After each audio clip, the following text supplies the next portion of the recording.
स्वागत है आप सभी का हमारे एक और नई वीडियो में। CUT 2026 का एग्ज़ाम ख़त्म हो चुका है। एग्ज़ाम ख़त्म होने के बाद सारे लोग जो है अब एडमिशन के लिए कॉलेजेस ढूंढ रहे हैं और साथ ही साथ वो लोग जो है अपना कॉलेजेस को, कोर्स को, ये सब देख रहे हैं कि किस कोर्स में, किस कॉलेज में उनको एडमिशन मिल सकता है। ठीक है, इन सब के रिलेटेड मैं आपको अपडेटेड रखता ही हूँ। तो मैंने आज सोचा आपको DU का जो एडमिशन प्रोसेस है वो आपको एकदम क्लियर कर दूँ। ठीक है, बहुत सारे लोगों के अंदर डाउट है कि अगर उनको दिल्ली यूनिवर्सिटी में एडमिशन लेना है तो किस तरह से एडमिशन हो सकता है। ठीक है, तो आज के इस वीडियो में वो सारे डिटेल्स मैं आपको प्रोवाइड कर दूंगा। मैं बहुत ही लंबे वीडियोस नहीं बनाता हूं, मैं आपको 20 मिनट का वीडियो बता के, ठीक है, बहुत कुछ ऐसा मतलब इंटरेस्टिंग नहीं बता दूंगा जो आपके बहुत काम आएगा। ठीक है, जो भी चीज़ें इंपॉर्टेंट है वो मैं आपको 3 से 4 मिनट के वीडियो में एक्सप्लेन कर दूंगा। ठीक है, ताकि आपका जो भी टाइम है वो बचे और आप उस टाइम का अच्छे से यूटिलाइजेशन कर सके, अपना जो भी चीज़ें है उसको आप देख सके। ठीक है, तो चलिए मैं आपको बताता हूँ। तो सबसे पहले तो देखिए, आपका जो CUT का एग्जाम हुआ है उसका जो है आपका रिजल्ट आएगा। ठीक है, रिजल्ट आएगा। रिजल्ट कब तक आएगा? रिजल्ट तो आपका जुलाई के फर्स्ट वीक तक आ सकता है। ठीक है, लास्ट ईयर भी फर्स्ट वीक के आसपास ही रिजल्ट जो है वो आया था।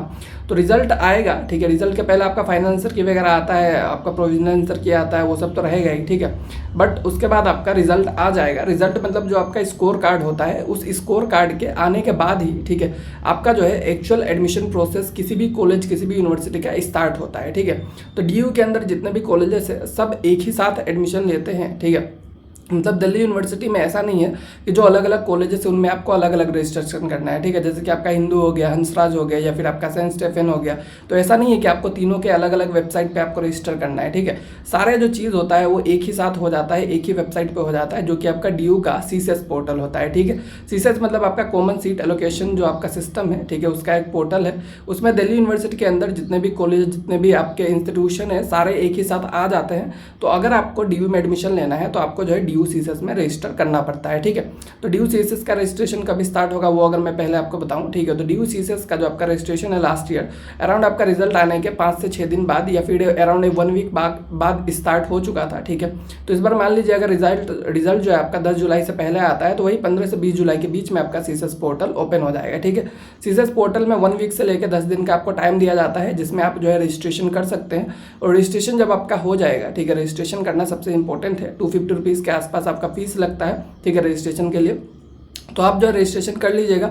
रजिस्ट्रेशन करने के बाद जो है आपका मेन प्रोसेस स्टार्ट होता है। ठीक है, रजिस्ट्रेशन करेंगे, आपका प्रोफाइल वगैरह कंप्लीट हो गया तो DU में क्या होता है ना, आपका प्रेफरेंस फिलिंग होता है। ठीक है, कि कौन सा कॉलेज में आपको चाहिए। ठीक है, तो उसके लिए आपका प्रेफरेंस फिलिंग होता है। उसमें आपका कोई ऐसा खास लिमिटेशन नहीं होता है, तो आप जो है प्रेफरेंस को फिल कर सकते हैं जैसे भी आपको चाहिए। ठीक है, तो आपका कोर्स वाइज, कॉलेज वाइज जो भी आपका प्रेफरेंस रहेगा उसको आपको फिल करना है। प्रेफरेंस जब आप फिल करेंगे तो उसमें आपको ध्यान देना है कि जो भी आपको अच्छे ऑप्शंस दिखते हैं उनको आप ऊपर रखिए। ठीक है, अच्छे ऑप्शन को ऊपर रखने का फायदा ये है कि बाद में जाके अगर आपका कट ऑफ वगैरह कमता है थोड़ा बहुत तो आपको अच्छे ऑप्शन मिलेंगे।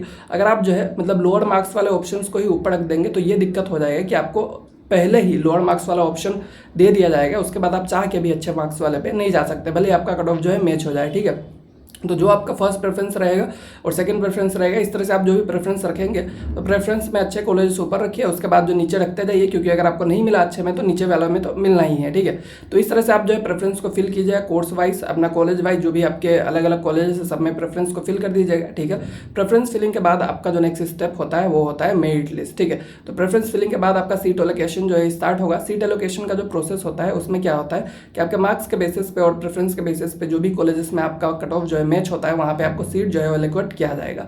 और सीट एलोकेट होने के बाद आपको सीट को एक्सेप्ट करना होता है। सीट को अगर आप एक्सेप्ट नहीं करेंगे तो आपका एडमिशन जो है वहाँ पे कैंसिल हो जाएगा। ठीक है, अगर आपको दूसरा ऊपर वाला ऑप्शन चाहिए फिर भी आपको पहले सीट को एक्सेप्ट करना है। ठीक है, बाद में आप उसको अपग्रेड कर सकते हैं। अपग्रेड पे लगाएंगे तो मार्क्स अगर कट ऑफ नीचे जाता है तो आपको ऊपर वाला ऑप्शन मिल सकता है। ठीक है, और अगर आपको बेस्ट ऑप्शन मिल चुका है जहाँ पे ही आपको लेना है तो आप जो है उसको फ्रीज कर सकते हैं। फ्रीज कर देंगे तो आपको जो है वो सीट जो है पक्की हो जाएगी। ठीक है, तो इस तरह से ही आपका एडमिशन प्रोसेस होता है, सीट एलोकेशन होता है और लास्ट में जाके आपको जो है डॉक्यूमेंट वेरिफिकेशन वगैरह भी करना पड़ेगा। ठीक है, जब आपका एडमिशन जो है वो होने जाएगा। ठीक है, तो इस तरह से आपका एडमिशन जो है DU में हो सकता है। तो आई होप मतलब आपको समझ में आ गया होगा कि किस तरह से आप DU में एडमिशन ले सकते हैं। बाकी अगर कोई डाउट रहे तो आप हमें कमेंट में बता सकते हैं। ठीक है, थैंक यू।